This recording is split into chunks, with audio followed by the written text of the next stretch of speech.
Welcome to 99 TV. నేను బ్రహ్మనాయుడు. ఇకపోతే నాగబాబుకి మంత్రి పదవి ఎప్పుడు, ఇంకా ఎన్ని నెలలు వెయిట్ చేయాలి, ఎన్ని సంవత్సరాలు వెయిట్ చేయాలి? ఇప్పుడు ప్రస్తుతం ఆంధ్రప్రదేశ్లో జరుగుతున్న చర్చ ఇది. ఎందుకంటే జనసేన అధినేత పవన్ కళ్యాణ్ గారు నిన్న మార్కాపురం సభలో ఆయన ప్రసంగించిన తర్వాత కూటమంటే పిడికిలా కలిసిమెలిసి ఉండాలి, జగన్మోహన్ రెడ్డిని అధికారంలోకి రానిచ్చే ప్రసక్తే లేదని చెప్పేసి ఆయన మాట్లాడిన తర్వాత వైఎస్ఆర్ కాంగ్రెస్ పార్టీ నేతలు ఎదురుదాడికి దిగుతూ ఉన్నారు. సాక్షాత్తు వైసీపీ మాజీ మంత్రి సీనియర్ నేత అంబటి రాంబాబు గారు నిన్న మాట్లాడుతూ జనసేన పార్టీ అధినేత పవన్ కళ్యాణ్ గారి గురించి ఇష్టానుసారంగా మాట్లాడారు. అదేవిధంగా నాగబాబు గారి మంత్రి పదవి గురించి ప్రస్తావిస్తూ చాలా హేళనగా, చాలా చులకనగా మాట్లాడారు. అంటే మీ సొంత అన్నకే మీరు మంత్రి పదవి ఇప్పించుకోలేకపోతా ఉన్నారు, నీకు చేత కావటం లేదని చెప్పేసి వైఎస్ఆర్ కాంగ్రెస్ పార్టీ తరపు నుంచి మాజీ మంత్రి అంబటి రాంబాబు గారు చేసిన వ్యాఖ్యలు పెద్ద ఎత్తున ఇప్పుడు రాష్ట్ర వ్యాప్తంగా దుమారం రేపుతా ఉన్నాయి. మీ అన్నగారు నాగబాబు గారిని మంత్రివర్గంలో తీసుకోవాలని అనుకున్నావంట, అది ఒక పెద్ద తప్పు. అనుకున్నావు. చంద్రబాబు నాయుడు లెటర్ ఇచ్చాడు, ఇంత బోర్ని ఇచ్చాడు, చూశారుగా మీరు. కొణిదెల నాగబాబు గారిని రాష్ట్ర మంత్రివర్గంలోకి తీసుకుంటామని లెటర్ రాసి ఇచ్చాడు. ఏమైంది లెటరు? ఏమైంది? అసలు ఎవడన్నా లెటర్ రాసి ఇస్తాడా? మంత్రివర్గంలోకి తీసుకుంటాను ఫలానాన్నని, ఫలానా వ్యక్తినని. అంటే వైఎస్ఆర్ కాంగ్రెస్ పార్టీ పవన్ కళ్యాణ్ గారిని మానసికంగా దెబ్బతీయాలనేటువంటి ఒక రూపకల్పన చేసుకున్నట్టయితే స్పష్టంగా కనపడతా ఉంది. సో ఆయన్ని మానసికంగా కురగదీయాలి. ఎలాగా? ఆయన ఎక్కడా అవినీతి చేసే నాయకుడు కాదు, ఆయన ఎలాంటి అవినీతులు, ఎలాంటి లిక్కర్ కేసుల్లో, ఇసుక దందాల్లో ఆయన ఎక్కడా కూడా పాలు పంచుకునే వ్యక్తి కాదు. సో తన సొంత డబ్బులే ప్రజలు ఖర్చు పెట్టేటువంటి వ్యక్తి. సో కాబట్టి ఆయన ఎలా కృంగదీయాలి, మానసికంగా ఆయన ఏ విధంగా దెబ్బ కొట్టాలనే దాని మీద ఇప్పుడు వైసీపీ ఒక వ్యూహం పన్నింది. ఆ వ్యూహమే నాగబాబు గారికి మంత్రి పదవి ఎప్పుడు అని చెప్పేసి పదే పదే మాటలతోటి జనసేన అధినేతను పొడిచేటువంటి ఒక కార్యక్రమం వైఎస్ఆర్ కాంగ్రెస్ పార్టీలో ఉన్నటువంటి కాపు సామాజిక వర్గానికి చెందినటువంటి మాజీ మంత్రులు ఈ యొక్క కార్యక్రమానికి తెరలేపినట్టయితే స్పష్టంగా అర్థమవుతుంది. ఆ కార్యక్రమం భాగంగానే అంబటి రాంబాబు గారు ఇష్టానుసారంగా మాట్లాడుతూ ఉన్నారు. సొంత అన్నకే నువ్వు మంత్రి పదవి ఇప్పించుకోలేకపోతా ఉన్నావు. చంద్రబాబు నాయుడు ఆల్రెడీ ఒక లెటర్ రిలీజ్ చేశాడు. ఇప్పటి వరకు రాజకీయాల్లో అసలు మంత్రిగా బాధ్యత స్వీకరిస్తారు, క్యాబినెట్లోకి తీసుకుంటాము అని చెప్పేసి ఎవరు ఇప్పటివరకు ఏ ముఖ్యమంత్రి లెటర్ రిలీజ్ చేయలేదు. కానీ రిలీజ్ చేసిన లెటర్ మీద కూడా అతను కట్టుబడి ఉండలేదు. కనీసం మీరు అడగలేకపోతా ఉన్నారు, మీకు చేత కావటం లేదని చెప్పేసి ఇష్టానుసారంగా అంబటి రాంబాబు గారు మాట్లాడుతున్నారు. అంటే దీని అందరికీ ప్రధాన కారణం ఎవరు? తెలుగుదేశమేనా? మరి తెలుగుదేశం పార్టీ ఎవరేమన్నారు హామీ? సో ఆ రోజు నాగబాబు గారు రాజ్యసభ ఎంపిక అవుతారు, రాజ్యసభకు వెళ్తారని అందరూ అనుకున్నారు. అసలు ఈ కూటమిలో భాగంగా అనకాపల్లి ఎంపీ సీట్ ఆయనే కదా త్యాగం చేసింది.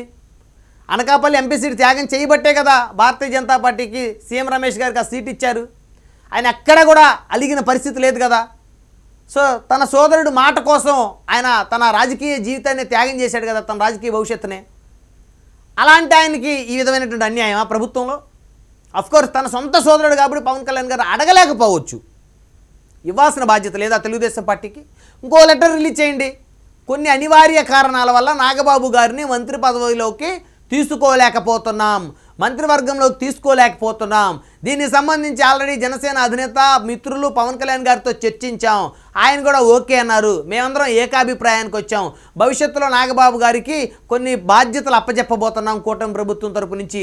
ప్రస్తుతానికి ఆయన్ని మంత్రివర్గంలోకి తీసుకునేటువంటి ఆలోచనని కూటమి ప్రభుత్వం ఉపసంహరించుకుంది అని చెప్పేసి చంద్రబాబు నాయుడు గారు ఒక లెటర్ రిలీజ్ చేయాల్సిన అవసరం ఉంది. ఇప్పుడు రిలీజ్ చేయకపోతే రాష్ట్ర వ్యాప్తంగా కూటమిలో బీటలు వారిల్లేటువంటి అవకాశం ఉంది. అది ఎలాగా అని చాలామంది అనుకోవచ్చు. నాగబాబు గారికి మరి ఆ రోజు రాజ్యసభ కాకుండా రాజ్యసభ ఇతర నాయకులు ఎంపిక చేసిన క్రమంలో ఆయన్ని క్యాబినెట్లోకి తీసుకుంటామని చెప్పేసి చంద్రబాబు నాయుడు అధికారికంగా లెటర్ రిలీజ్ చేశాడు.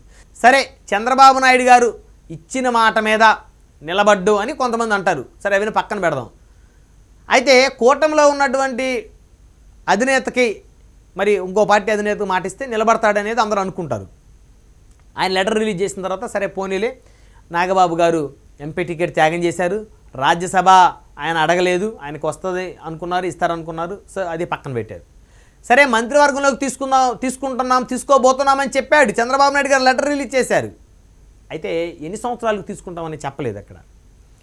ఆ తర్వాత పవన్ కళ్యాణ్ గారు ప్రెస్ మీట్ పెట్టి నేను రాజ్యాంగాన్ని గౌరవిస్తాను, మా అన్నయ్య నాగబాబు గారు ఆయన చట్టసభకి ఎంపికైన తర్వాతే మంత్రివర్గంలోకి ఆయన తీసుకుంటామని చెప్పేసి మళ్ళీ వెంటనే ఆయన ప్రెస్ మీట్ పెట్టాడు ఒక వారం రోజుల్లోపు. సో అందరూ షాకు. సరే పోనీలే, మరి ఎమ్మెల్సీలు మళ్ళీ కొత్త ఎమ్మెల్సీలు వస్తూ పాత వాళ్ళు రాజీనామా చేస్తూ ఉంటారు, కొంతమంది వెళ్ళిపోతూ ఉంటారు, కొంతమంది వాళ్ళ యొక్క టర్మ్ కంప్లీట్ అయిపోతుంది. సో కాబట్టి ఇంకొక 4-5 నెలలు వెయిట్ చేస్తే నాగబాబు గారికి ఆయన మంత్రివర్గంలోకి తీసుకుంటారు, ఎమ్మెల్సీ ఇచ్చి అని చెప్పేసి వెయిట్ చేశారు. ఎమ్మెల్సీ ఇచ్చారు, ఎమ్మెల్సీగా ప్రమాణ స్వీకారం చేశారు. ఆయన దాదాపు 3-4 నెలల పైన గడుస్తూ ఉంది కాలం కూడా. మరి ఇంకెప్పుడు నాగబాబు గారికి మంత్రివర్గంలో చోటు? ఆల్రెడీ మంత్రివర్గంలో ఖాళీలు ఉన్నాయి. ఇంకొక మంత్రి ఖాళీగా ఉన్నాడు, జనసేనకి ఇవ్వాలనో లేకపోతే వంగవీటి రాధా గారికి ఇవ్వాలనో. సో మొత్తానికి ఒక మంత్రి స్థానం ఖాళీగా ఉంది క్యాబినెట్లో. మరి ఆయనకి ఎందుకు ఇవ్వట్లేదు? అంటే ఇవ్వకపోతే పలానా కారణాల వల్ల ఇవ్వటం లేదు అని ఒక లెటరు తెలుగుదేశం రిలీజ్ చేసి దాన్ని యాక్సెప్ట్ చేస్తూ జనసేన కూడా ఒక లెటర్ రిలీజ్ చేస్తే జన సైనికుల కన్ఫ్యూజన్ పోతుంది. లేదు మనల్ని చంద్రబాబు నాయుడు గారు తొక్కేయటం లేదు, సో పవన్ కళ్యాణ్ గారికి మంచి వాల్యూ ఇస్తున్నారు, అందరూ అనుకోనే నాగబాబు గారు ఇష్టపూర్వకంగానే మంత్రి పదవి ఆయన కూడా తీసుకోవట్లేదు, ఇక భవిష్యత్తులో 1 సంవత్సరం 2 సంవత్సరాల తర్వాత ఇంకో పెద్ద బాధ్యతలు తీసుకొని ఉన్నారు, పార్టీని బలోపేతం చేసేటువంటి బాధ్యతలు తీసుకొని ఉన్నారని చెప్పేసి అనుకుంటారు. అప్పుడు కూటమిలో బీట్ల వాటిల్లో లేదు, అందరూ సైలెంట్గా ఉండి నాగబాబు గారు కాస్త ఇన్యాక్టివ్గా ఉండి రాజకీయాల్లో. ఇప్పుడు అందరూ ఏమనుకుంటున్నారు, నాగబాబు గారు అలిగారు అనుకోవాలా?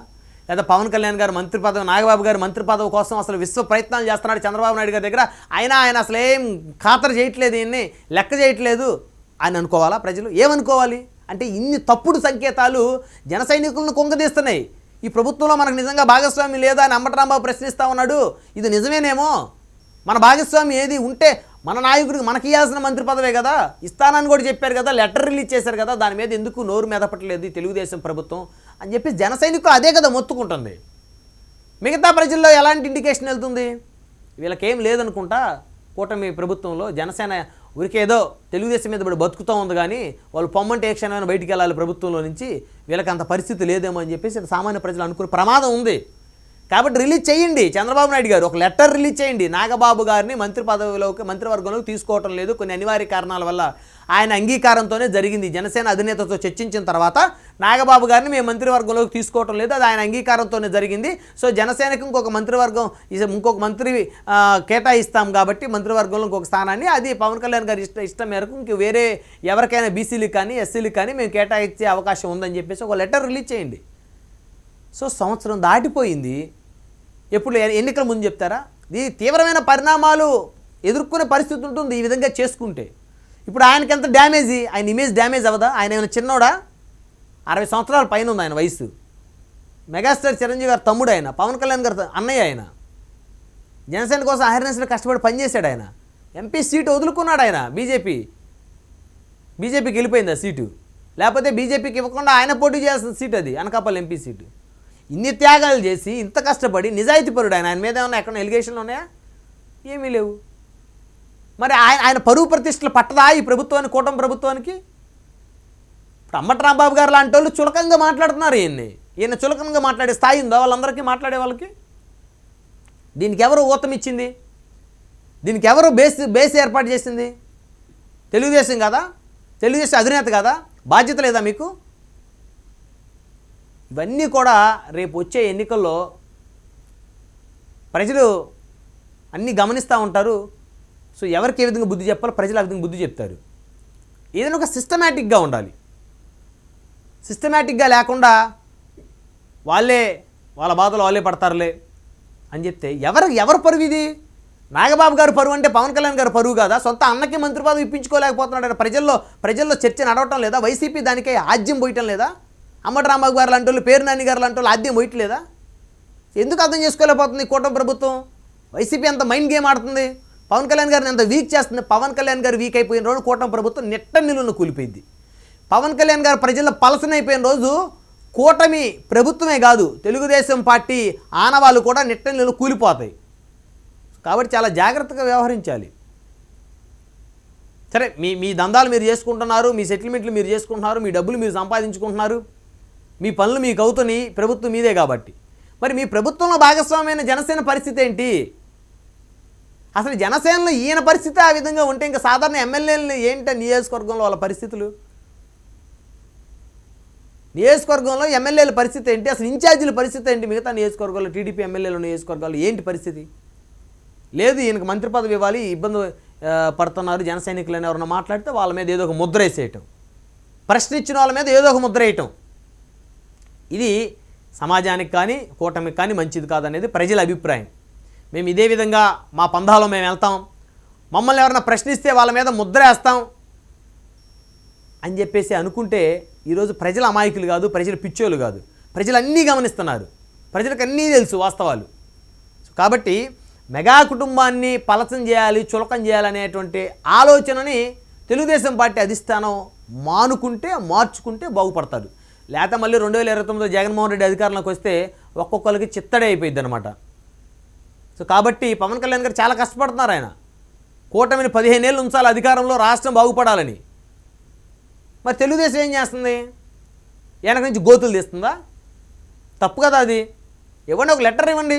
కొన్ని అనివార్య కారణాల వల్ల అంగీకారంతో, జనసేన అధినేత అంగీకారంతో పరస్పరం మేము మాట్లాడుకొని మంత్రివర్గంలోకి నాగబాబు గారిని తీసుకోవటం లేదు, సో జనసేనకే ఇంకొకరికి స్థానం కల్పిస్తామని చెప్పేసి అఫీషియల్గా చక్కగా లెటర్ రిలీజ్ చేస్తే కన్ఫ్యూజన్ పోతుంది మొత్తం.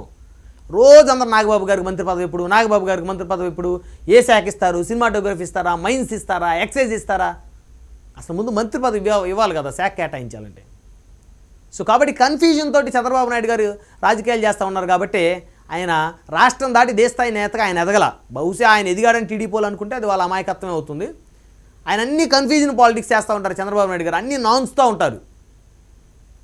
ఇప్పటికీ అనేక నామినేటెడ్ పోస్టులు ఖాళీగా ఉన్నాయి. సంవత్సరం అయిపోయింది. ఈ సంవత్సరం ఎవరో ఒకరు చేసేవాళ్ళు కదా, ఎక్కువ మందికి అవకాశాలు ఇచ్చేవాళ్ళు కదా. 2 సంవత్సరాలు ఒకరికి, 2 సంవత్సరాలు ఒకరికి, సంవత్సరం ఒకరికి. ఆల్రెడీ 1 ఇయర్ అయిపోయింది, చాలా పోస్టులు అలా పెండింగ్లో ఉన్నాయి. సో కాబట్టి ఇది అంత మంచి పద్ధతి కాదు, ఇది శుభపరిణామం కాదు. ఏ ఆశయాలతోటి కూటమి ప్రభుత్వం ఏర్పడిందో ఆ ఆశయాల్ని మరి బీటలు వాలేలా చేస్తుంది తెలుగుదేశం పార్టీ, అందులో డౌట్ లేదు. కాబట్టి క్లారిటీ ఇవ్వండి. ఈరోజు అంబటి రాంబాబు గారు లాంటి వాళ్ళు ప్రెస్ మీట్లు పెట్టి పవన్ కళ్యాణ్ గారిని ఇష్టానుసారంగా మీ అన్నకి మంత్రి పదవి ఇప్పించుకోవడం చేతగానోడు నువ్వు అని చెప్పేసి అతను మాట్లాడుతున్నాడంటే దానికి ఎవరు కారణం? అలా ఆ విధంగా అంబటి రాంబాబు గారు లాంటి వాళ్ళు మాట్లాడటానికి ఎవరిచ్చారు? ఎవరు ఆ అవకాశం కల్పించారు? తెలుగుదేశం కదా. సో కాబట్టి కూటమిలో ఉన్నటువంటి పొరపత్యాలు ఉంటాయి. సరే, ఆయన ఏదో 1-2 సందర్భాల్లో ఎవరన్నా మీ టీడీపీ నాయకులు ఏదో మాట్లాడారని చెప్పేసి మాట్లాడతాడు, తప్పే ఉంది. నిజాయితీపరుడు, ఆవేశంతో మాట్లాడతాడు. ఆయన మాట్లాడిన దాంట్లో వాస్తవాలే ఉన్నాయి. పవన్ కళ్యాణ్ గారిని ఎవరే గెలిపించారనుకుంటారో అది నిజంగానే వాళ్ళ కర్మే. ఆయన చెప్పిన దాన్ని అందరూ కట్టుబడే ఉంటారు, జన సైనికులు అందరూ, అందులో డౌటే లేదు. సో కాబట్టి మీరు తెలుగుదేశం పార్టీ అధిష్టానం, ఇది చాలా సెన్సిటివ్ ఇష్యూ. మెగా బ్రదర్కే సస్పెన్షన్లో పెడితే మరి ఇంకా జనసేన నాయకుల పరిస్థితి ఏంటి నియోజకవర్గాల్లో? సో కాబట్టి ఇలాంటి పరిస్థితులు ఎదురవుతున్న సందర్భంలో, ఇలాంటి ఎపిసోడ్ మీద డిస్కషన్ జరుగుతూ ఉన్న సందర్భంలో రాష్ట్ర వ్యాప్తంగా దానికి ఒక క్లారిటీ ఇవ్వాల్సిన బాధ్యత తెలుగుదేశం పార్టీ అధినేత మీద ఉంది. అదేవిధంగా జనసేన అధినేత మీద కూడా ఉంది. క్లారిటీ తీసుకోవాలి, లేకపోతే మీరు పలచబడిపోతారు జనాల్లో మీరు చులకనైపోతున్నారు. మీ అన్నయ్యకి మంత్రి పదవి తెచ్చుకోవడం మీ వల్ల కావట్లేదని వైసీపీ దుష్ప్రచారం చేస్తుంది మీ మీద. ప్రజలు అది నిజమని నమ్మితే రేపు రాజకీయంగా మీరు చాలా వెనకబడిపోయిన పరిస్థితి ఉంటుంది. అంబటి రాంబాబు, పేరు నాని లాంటి వాళ్ళతోటి మీరు అనిపించుకోవాల్సిన పరిస్థితి ఎందుకు వచ్చిందంటే తెలుగుదేశం అధిష్టానం సరైన నిర్ణయం తీసుకోకపోవటం, వారు నాంచటం, లేదా మీరు సరిగ్గా వారిని అడగలేకపోవటం, ఒక క్లారిఫికేషన్ మీ పార్టీ నాయకులకి, కార్యకర్తలకు మీరు ఇవ్వకపోవటం, ఇవన్నీ కూడా ప్రత్యర్థులకి ఒక ఆయుధంలో మారుతా ఉన్నాయి. ఇలాంటి అంశాలు రాబోయే రోజుల్లో వైసీపీ ఒక ఆయుధంలో, అస్త్రంలో మార్చుకొని జనసేన పార్టీ ఓట్ బ్యాంకుని చీల్చేటువంటి ఒక కుట్రకి వైఎస్ఆర్ కాంగ్రెస్ పార్టీ ప్రయత్నాలను మొదలుపెట్టిందని అయితే ఈ సందర్భంగా అంబటి రాంబాబు, పేరు నాని లాంటి నాయకులు మాట్లాడుతున్న మాటలను బట్టి చూస్తే చాలా స్పష్టంగా అర్థమవుతోంది. గతంలో పవన్ కళ్యాణ్ గారిని తిట్టడానికి వైఎస్ఆర్ కాంగ్రెస్ పార్టీలో కాపు నాయకులు ఏ విధంగా జగన్మోహన్ రెడ్డి ఉపయోగించాడో ఈసారి కాస్త స్ట్రాటజీ మార్చాడు. ఆయన తిట్టకూడదు, జనసేన అధినేతను తిడితే ఓట్లు రావు అతనికి కాపు సామాజిక వర్గం నుంచి, కానీ ఎస్సీ ఎస్టీ బీసీల్లో పవన్ కళ్యాణ్ అభిమానుల నుంచి ఓట్లు రావు. కాబట్టి పవన్ కళ్యాణ్ గారికి అన్యాయం జరుగుతుంది, పవన్ కళ్యాణ్ గారి కుటుంబానికి అన్యాయం జరుగుతుంది, నాగబాబు గారికి అన్యాయం జరుగుతుంది, జన సైనికులకు అన్యాయం జరుగుతుందనే ఎపిసోడ్ని వైసీపీలో ఉన్న కాపు నాయకుల ద్వారా తెర మీదకు తీసుకొని వచ్చి తద్వారా తెలుగుదేశం జనసేన మధ్య చీలిక తీసుకురావాలనేటువంటి ఒక కుట్రకి వైఎస్ఆర్ కాంగ్రెస్ పార్టీ అధినేత ఒక రూపకల్పన చేసినట్టయితే స్పష్టంగా అర్థమవుతుంది. ఇప్పటికైనా అవన్నీ తెలుసుకొని ప్రజల్లో ఎలాంటి అభద్రతాభావం లేకుండా, జన సైనికులు ఎలాంటి కన్ఫ్యూజన్ లేకుండా ఒక క్లారిటీ ఇవ్వాల్సిన బాధ్యత తెలుగుదేశం పార్టీ అధిష్టానం మీద ఉంది. అలాంటి క్లారిటీ కనుక ఇవ్వకపోతే ఖచ్చితంగా రానున్న ఎన్నికల్లో ఇవన్నీ కూడా ఖచ్చితంగా వారికి అతిపెద్ద మైనస్లుగా మారుతాయి. వారు ఎన్నికల్లో ఇబ్బందులు పడేటువంటి పరిస్థితి కూడా స్పష్టంగా కనపడుతుంది.